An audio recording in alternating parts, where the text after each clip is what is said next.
It was February of 1975. At that time, I was an alcoholic out of control.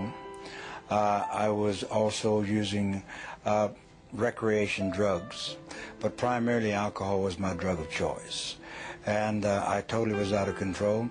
And I had a lot of friends in the entertainment business, and Hoyt Axton happened to be one of them, Ringo Starr, and a bunch of people. And so they were having a TV special on the West Coast. And so Hoyt had called me and asked me if I would like to go or come out. And I told him, yeah, I'd love to, because I knew there was going to be a lot of booze, I knew there was going to be partying, and while they were doing their special, I was doing my thing. And so after about 3 or 4 days out there, I became ill, and by ill I mean I had a severe pain in my abdomen. I flew into Oklahoma City and called a senator friend of mine and told him I had to have a car because I was ill, I was sick. So they sent a car and they took me home, and I checked into the hospital at Wadley Hospital in Texarkana in February of 1975. I checked in with electrolytes, which means my potassium, my chlorides, and various chemicals were so far out of balance that they had to give me IVs to build me up. Now, at that time in my life, I was an atheist. I was a hardcore atheist and was living for myself. Atheists are self-centered, and they live for themselves. And this is where I found myself in 1975 in the hospital, and they took 3 days and then they operated me. And when they operated me, I found myself in intensive care. I woke up on a respirator, which means they were breathing for me.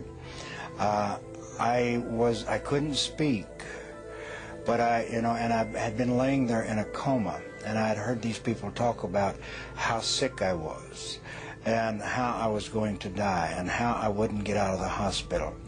And at that time my hair was very, very long, because I just wore my hair long. And I heard one guy say, his hair is long, and another guy said, not nearly as long as it's going to be before he gets out of here. And a third voice said, he's not going to get out of here, he's going to die. And after 3 days I could breathe on my own. And I remember my doctor, my surgeon, a guy by the name of Donald Duncan, he told me, he says, Don, if you have anything to get right, if you have anything to get signed, you get it done, because we're not sure. We're not sure how long you have. So I knew, see, I had a condition that was called acute hemorrhagic necrotic pancreatitis. You don't live with this disease. Now, you can live with pancreatitis. You can even live with acute pancreatitis. But you do not live with acute hemorrhagic necrotic pancreatitis. Duncan had told my 2 sons that I would be dead before morning. They didn't expect me to survive. And, I'm laying there. Now, I'm a professed atheist. And when I say a professed atheist, I didn't believe in God. I believed in the power of the universe because I had seen it. I'd seen it, life and death. As a physician, I dealt with life and death. I believed in something, but don't talk to me about God, and surely don't talk to me about a resurrection or a virgin birth or this type of thing, because I am in research science. PhDs in research science, the majority of them do not believe in God. They do not believe in a supreme being. They believe, and they're beginning now to believe that there is order in the universe, because as we get farther and farther along, we see the order. But I was an atheist. Now see, it's very easy to be an atheist when you're successful. You have worked your way from Oklahoma welfare to being one of the most powerful men in your part of the country, one of the most powerful men in the state of Oklahoma in relationship to political. It's very easy to be an atheist when you have done all of that. Man can sit back and say, I don't need God. What is God? But it's very difficult to be an atheist when you're laying on your deathbed, because you begin to think, what if these people are right? See, there'd been one man by the name of Ron Short that has stood between me and the gates of hell. One man that had witnessed to me about the love of Jesus for 5 years before I became ill. One man. And, I would debate him. And I liked him because he did what he said he was going to do. I mean, he was the only one that I saw that professed to be Christian, that lived what he said he was going to do. And so I really respected him. I didn't believe what he said, but I respected him. But when I'm laying on my deathbed and knowing that I'm going to die, guess who I thought about? I thought about, what if Ron is right? What if there is a heaven and a hell? And so the most immediately, the most pressing thought in my mind is, how do I get saved?